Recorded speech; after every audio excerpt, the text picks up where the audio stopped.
Hoje a gente vai fazer algo diferente, que é ranquear como tá algumas ações na bolsa de valores. Tem mais segurança? Não faz sentido numa carteira de buy and hold? Então se liga nesse vídeo e vambora. Fala pessoal, tudo bem com vocês? Aqui quem fala é o Breno, eu sou o apresentador desse canal, sejam muito bem-vindos ao Plano Hold. Cara, no vídeo de hoje eu achei interessante trazer para vocês uma tier list, tá? Eu usei como base as ações que o Geração de Dividendos, que é um canal que eu gosto muito, criou. Então, achei nada mais justo que falar um pouco sobre a minha opinião de um investidor de buy and hold, de que realmente quer fazer o dollar cost average, que quer aumentar o seu yield on cost. Para começar, eu dividi em 5 categorias, tá? Primeiro vai ser, provavelmente vai ter 3 ações aqui, 2, que é oportunidade, depois radar, que são pequenas margens de segurança, tá? Depois neutro. Vocês vão entender o que neutro quer dizer, que são boas ações, mas talvez está um pouco esticada, ou está com um negócio, algumas premissas no curto prazo que você tem de ficar um pouco de pé atrás ou ver o que vai acontecer, tá bom? Depois, sem margem, também é uma empresa que está mais esticada, mas tipo, já está além do preço teto, tá? São boas empresas, etc., pagadores de dividendos, e a outra não faz sentido. Não faz sentido, vão ser empresas que não são pagadores de dividendos, são empresas que não fazem parte dos setores best, que eu acho que a premissa desse canal é isso, o investidor comum trazendo empresas de carregar mesmo a longo prazo, tá bom? Então vamos começar com o Unipar, já boto aqui, não faz sentido na carteira, não está nos setores de banco, não está no setor de energia, não está no setor de saneamento, então o Unipar começa aqui e não faz sentido. O WIS, eu vou botar não faz sentido, eu nunca nem acompanhei o WIS, tá? Eu sei que alguns influencers já compraram elas, inclusive Geração de Dividendos tem ela na carteira, se não me engano. Só que na minha carteira, que é fazer o simples mesmo, tá? Ter as empresas mais consolidadas de fato, ela não faz sentido, tá bom? A Caixa, cara, a Caixa eu já vou botar aqui em cima, em tem oportunidade. Eu vou seguir as ordens das ações, tá? Não vou deixar nada para depois, vou falando. Não vou criar mistérios, vou ser bem direto. A Caixa, então, vou botar oportunidade. Primeiro, olha isso. Ela tem 4% de mais segurança. Em uns vídeos anteriores eu disse que eu não invisto em empresas com 5% de mais segurança, porque eu acho uma margem muito insignificante, sabe? Já está basicamente em preço teto, tá bom? Mas o que acontece na Caixa Seguridade? O primeiro, eu calculo um dividendo esperado de 8%. Tá? Se a gente quiser trazer a média do mercado, que é o mínimo que eles querem é 6%, a gente vem aqui, a gente bota na caixa, eu já ensinei como faz uma planilha de preço teto, então se inscreve no canal, dá um like, tem tudo explicadinho para vocês. A gente vem aqui e bota 6%, olha o preço-alvo dela, já vai para R$ 20,50, uma mais segurança de 40% quase, tá bom? Mas eu vou deixar 8, porque é o que eu gosto, beleza?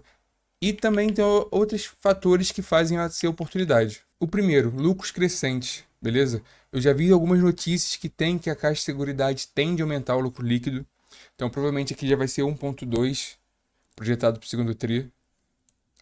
Não vai aumentar muito, mas, cara, ao longo prazo, essa margem de faturamento a mais, lucro líquido a mais, vai sim fazer diferença. Que você bota aqui 1 bilhão e 200, 1 bilhão e 200, olha isso, preço-alvo, quase R$ 17, a margem de segurança de 15%. Vendo notícias aqui, mostra que a Caixa de Seguridade trouxe um prêmio que atingiu 746 milhões, com destaque no ramo residencial, 22%. O seguro de vida arrecadou 184 milhões em linha. Essa reportagem traz o porquê algumas seguradoras são tão cobiçadas hoje. Já trouxe um pouco isso, eu gosto bastante de seguradora. Se a gente acompanhar minha carteira aqui, minha terceira maior posição é a Seguridade, e a Caixa que eu tenho há 2 meses, assim, já faz parte de quase 7% da minha carteira. Tá? As seguradoras, de fato, são empresas que não dependem muito da taxa Selic para crescer. Ela consegue ter a receita financeira, que é o caixa que ela deixa rendendo a um CDI, algumas aplicações financeiras acabam compensando, porque a seguradora mantém muito caixa, sabe? Isso é uma característica muito positiva das seguradoras, tá bom? E a Caixa Seguridade, ela tem uma particularidade que eu acho muito engraçada, que sempre que ela bate R$ 15, ela desce. Ela bate 15, desce. Aí que ela bateu 16,60, desce. Aí aqui 15, desce. Quase 15, desce. Entendeu? Então, a gente espera que com esse aumento do lucro, ela vai romper a casa dos R$ 15. tá? E também, seguradoras, olha o ROI dela. Isso é bizarro, sabe? É maior que ROI que muitos bancos brasileiros. É uma empresa muito consolidada, ela vem pagando dividendos, 2022 quase 8%, depois 7,75, 7,47, 8% hoje em dia. E aqui, de novo, eu espero 8%. É o mínimo que eu gosto, que aumenta a minha margem de segurança, porque diminui o preço teto. Então eu consigo ter uma medida mais conservadora que eu diminua a margem de erro, tá? É uma forma mais conservadora de você errar menos, tá? Então, por isso que eu gosto de 8% por isso. Porque se você botar 6% pelo menos de dividendo mínimo, você vai aumentar a cota. O seu preço teto tende a aumentar. Isso acaba que você tá mais propício a errar, sabe? É você fazer um cálculo diferente ou não tão preciso. Então, 8% eu acho para mim ideal. De novo, um investidor que não está vivendo do mercado financeiro, de fato, buy and hold, comprar e deixar lá, sabe? E aqui a gente vê o payout mantendo alto, o lucro líquido aumentando. Como eu disse, já tende a aumentar o lucro líquido já do terceiro TRI, consequentemente deve aumentar para o quarto TRI também. Então esse preço teto aqui, mais segurança, tende a aumentar, tá? Tende a aumentar. A mais segurança deve ir para 15% já. Já acho legal. Já acho bastante pensável em aportar. Quem sabe eu não aumento minha posição. Seguradora, eu acho que faz parte ter um pouco mais de seguradora. Eu queria ter 10% de cada seguridade. Beleza? Já trazendo bebês seguros, cara, eu botei em neutro. Vocês vão até achar engraçado que acompanham o canal aqui que eu falei que é a maior oportunidade da Bolsa de Valores, tanto que eu aportei bastante. Se você ver a minha carteira antigamente, cara, ela não era 11% da minha carteira. Ela ficava aqui embaixo, sabe? Eu de fato comprei muito recentemente.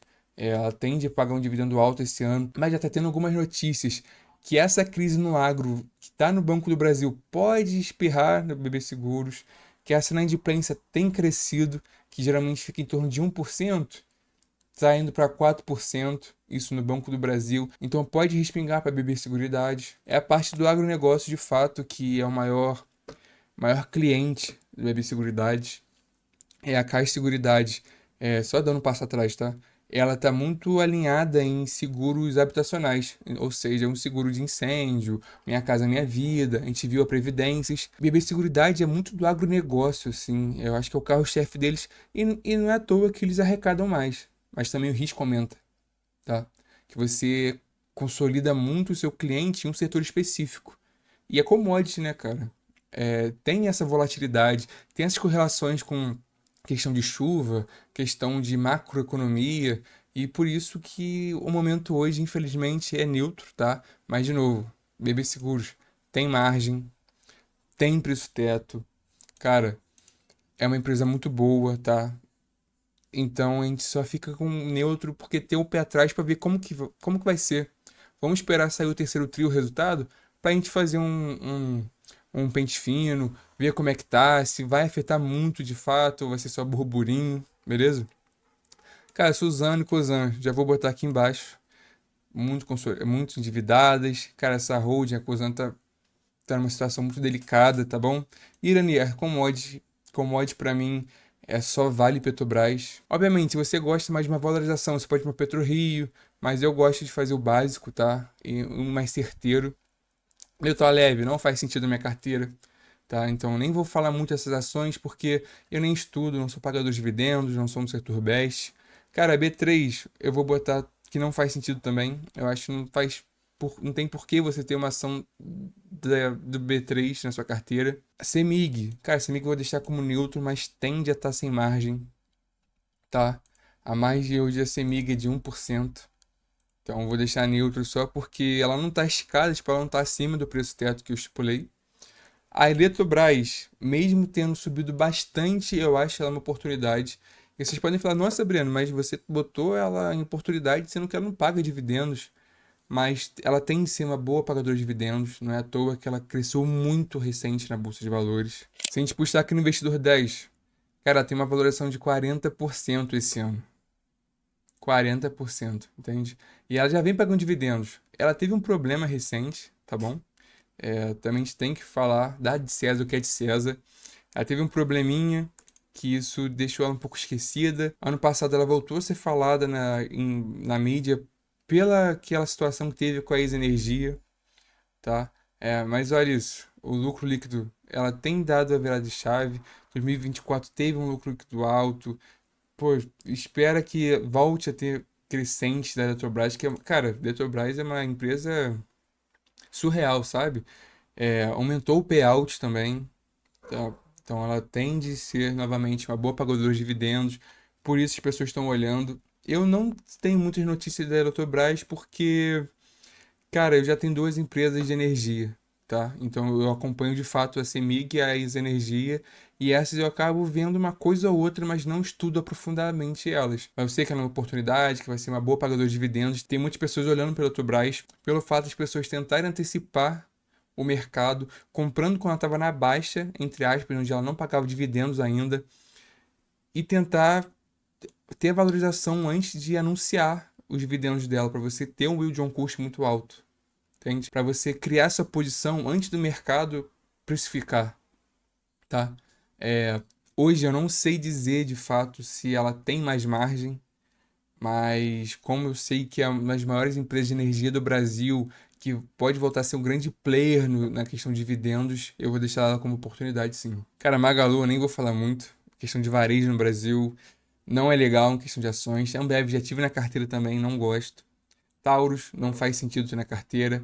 Aqui, muitas pessoas podem criticar, mas, de novo, ela é uma boa pagadora de dividendos, tá?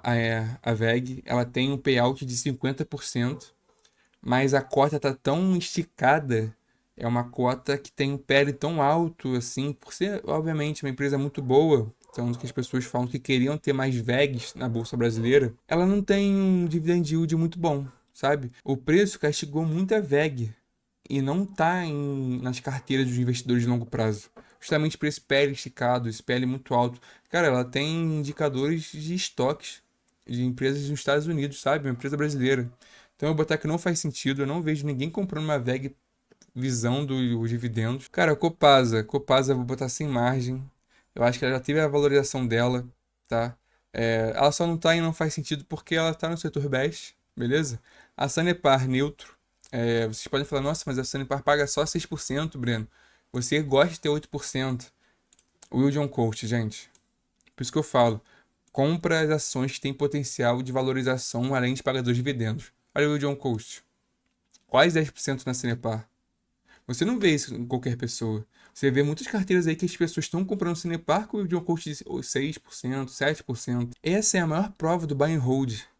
Da gente carregar de fato as empresas. E olha, eu não invisto na Cinepar, cara, tem muitos anos. E é a mesma coisa que eu falei com essas três ações aqui, ó. Não pretendo investir tão cedo. É deixar na carteira, deixar o yield on cost crescer, colher os dividendos e abaixar essa porcentagem na posição da minha carteira, tá? Então, a Sanepar vai estar ali porque, de novo, é baseado na minha visão, nos meus estudos, para minha carteira. Vou deixar como neutro porque eu tenho um yield on cost muito bom nela, tá? Mas eu não acho que você deveria iniciar a posição nela agora. Eu acho, de fato, que os preços estão muito altos. Klabin, de novo, mesma coisa. Commodity, eu vou de Petrobras e Vale, tá? Banco do Brasil, neutro. Questão da parte do agronegócio, que já falei anteriormente. Cara, tá muito judiado, né? A adimplência é muito alta. Eu vi algumas notícias que ela tende a dar essa virada de chave daqui a 2 anos. Então vamos deixar. Vai pagar 6%, vai pagar 7%, mas não tem problema. A gente já manteve a posição nela, tá? Por 521 quantidade de ação. Ela é quase 8% da minha carteira, então eu tô bem tranquilo em relação a isso. Deixa valorizar daqui a um tempo. Se tá pagando dividendo, tá tudo certo. Cara, o Bradesco eu deixei em radar. Eu só não boto em neutro e sem margem. Vocês podem ver que ela tá de fato sem margem, mas vai subir, tá? Esse lucro líquido vai subir, pode ter certeza. Já tem uma virada de chave muito grande. Houve uma modernização do banco, que era um fato que as pessoas cobravam muito o Bradesco ser um bancão que ficou ultrapassado, sabe? Toda essa questão da nova política deles, que eu concordo muito com isso, eu acho que o banco ele propôs a não pagar muitos dividendos e não fazer muitas promessas para limpar a casa, eu acho isso fundamental, tem que ser transparente, falar, gente, a gente vai consertar tudo para depois pensar em aumentar o lucro, para depois pensar em bonificar os acionistas, não tem bonificação no Bradesco, num período recente. beleza? Cara, Auren eu vou deixar no radar também. Por que eu vou deixar no radar? Cara, a Auren, também tá no setor de energia, mas ela tá muito endividada, tá? É não é à toa que o Barsi compra bastante Auren, ele fala da Auren tem bastante tempo. Mas essa questão da dívida dela me incomoda um pouco. Pode ser igual a Eletrobras. Pode ser que as pessoas estão fazendo posição na Auren para antecipar o mercado e criar uma posição antes que o mercado levante a cota porque ela não se dividendos. Eu acho que a Auren pode estar nesse meio também. Uma empresa muito boa. A controladora deles tem uma parte no Canadá, um fundo do Canadá.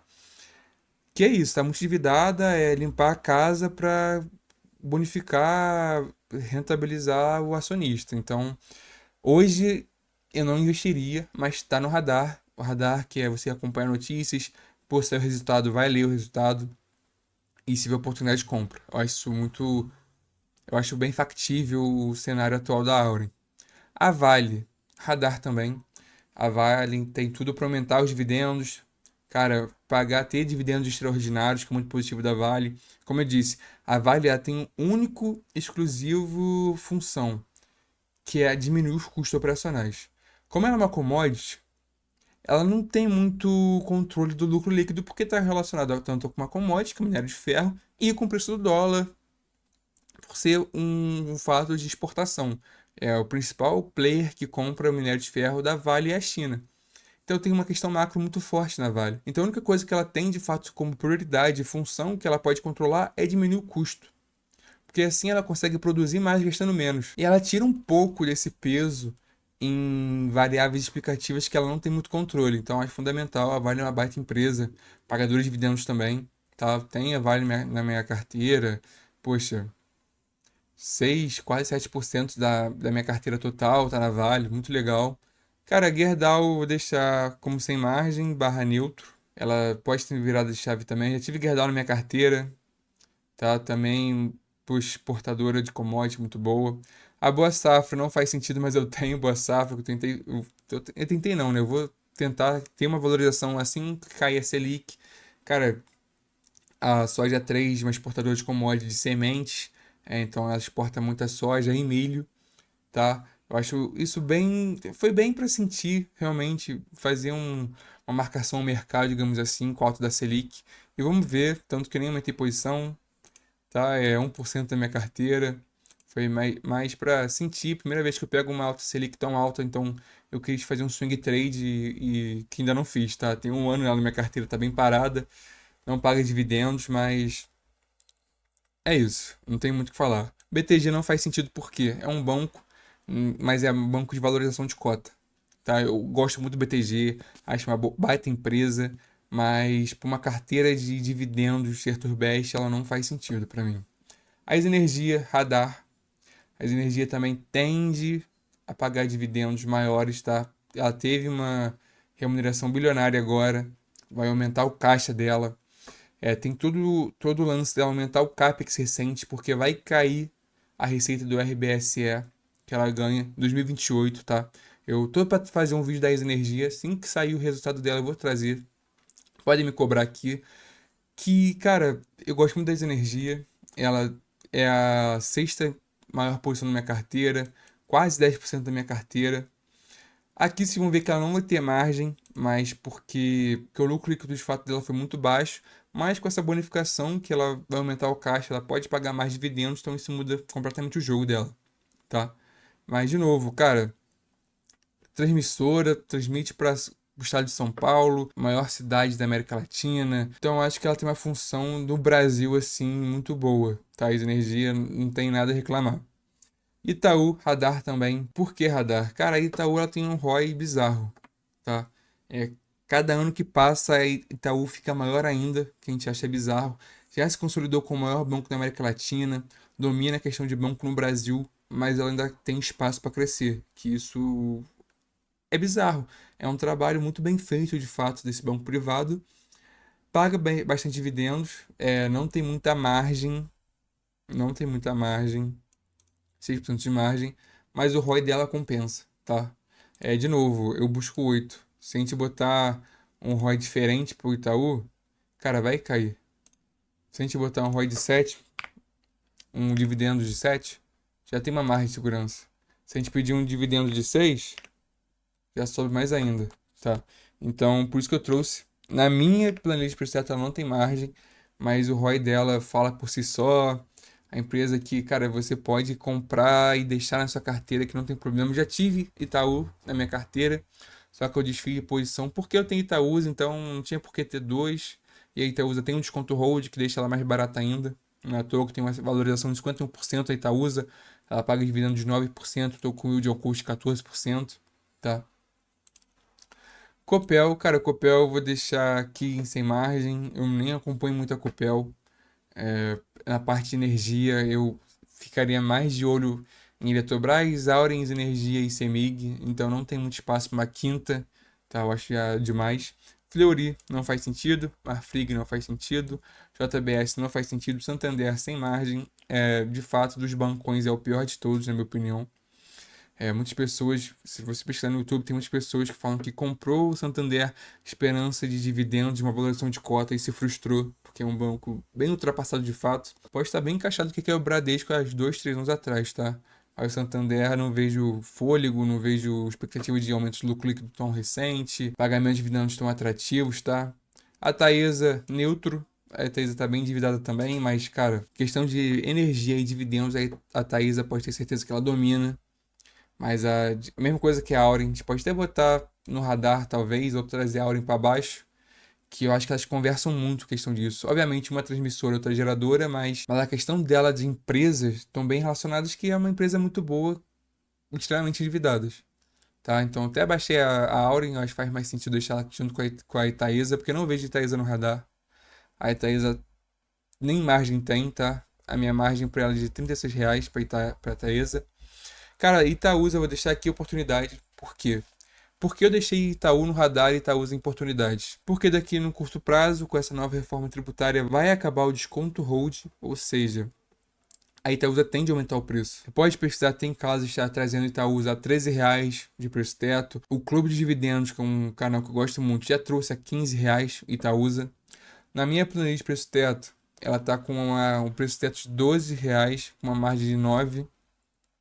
Mas se a gente botar 13 para ser mais conservador, não pegar do clube de dividendos que é 15, já tem 18% mais segurança, entende? É mais segurança muito atrativa. E acabando o desconto holding, cara, essa cotação estica, você entende? E é que eu falei, olha o preço médio, R$ 7,29. Se ela chegar a 13, R$ 14, como vai ficar? Eu vou ficar com o yield on cost quase 18%, quase 9%. Se dividendo vai dobrar. Tudo bem que não faz parte da Itaúsa pagar dividendos de 9%, tá? Se a gente pegar a empresa assim de fato, os dividendos dela não são tão robustos assim. Esse ano foi mais um outlier, tá? Tanto que a média da empresa é 6,7% de dividendos. Mas mesmo assim, mesmo com o Sanepar, pode pagar pouco dividendo, mas o yield on cost está bem alto. Eu me posicionei bem, entende? Então, se ela pagar 6, se ela pagar 7, compensa que meu dividendo, meu yield on cost vai estar alto. É muito mais para acabar esse desconto holding e ter um upside bem alto, tá? Da Itaúsa. Que é o caso que não tem na Itaú. A parte da valorização de cotas tende muito mais da Itaúsa que Itaú. E vamos ser sinceros que a Itaúsa é o Itaú. O 98% da Itaúsa é o Itaú, tá? Então, se tá em desconto, cara, abrace, porque Itaú é uma empresa bizarra, bizarra. A Oi não faz sentido, IRB também não faz sentido, é uma resseguradora, nem uma seguradora. E as americanas nem se fale, tá? Então, de novo, eu trouxe algumas empresas que eu tenho na tier list, espero que você goste. Só para fazer um parêntese aqui, como oportunidade também eu deixaria fazer caixa. A empresa teve uma valorização muito grande, teve muita entrada de capital estrangeiro, então deixou nossa Ibovespa nas máximas, que esticou muitas ações. Ações tinham pouca mais segurança, agora ficaram mínimas ainda. Então acho que deixaria fazer caixa, deixar na caixinha do Nubank, rendendo 100% CDI, eu acho que não tem nenhum problema nisso, tá? Tem muitas ações que tá bem esticada realmente, a maioria tá no vermelho, sabe? E eu não acompanho muitas empresas assim perto de fazer a planilha de preço teto. Mas muitas empresas que eu tá no radar, eu tenho estudado, então foi muito mais para um vídeo mais descontraído, eu trazer minha opinião de uma pessoa que investe na minha tese, com as minhas premissas, que você pode concordar ou se espelhar, ou você se identifica. Poxa, eu também invisto dessa forma. Poxa, o que ele disse aqui é bem interessante. Cara, essa coisa da energia eu não sabia. Tá, pô, Eletrobras, pô, vai ser um novo player do setor de energia, que legal, vou começar a estudar. Então, a intenção do vídeo foi muito mais esse, tá? Trazer as empresas que podem ter uma virada de chave, mas empresas que são boas, mas não tem margem, ou, poxa, tem uma situação delicada que é melhor esperar, faz sentido esperar, ou empresas que, cara, você podia estar pensando em investir, mas você vê que não faz tão sentido você levar para longo prazo, tá? Essa aqui, a VEG também, BTG. Então o vídeo de hoje foi esse. Dá um like, se inscreve no canal. Qualquer incentivo faz muita diferença para mim. Eu tô começando agora no YouTube. Eu tenho alguns projetos em mente, fazer a carteira do canal, mas eu preciso contar com o apoio de vocês. Então dá um like, se inscreve no canal. Dá um like, se inscreve no canal. Valeu!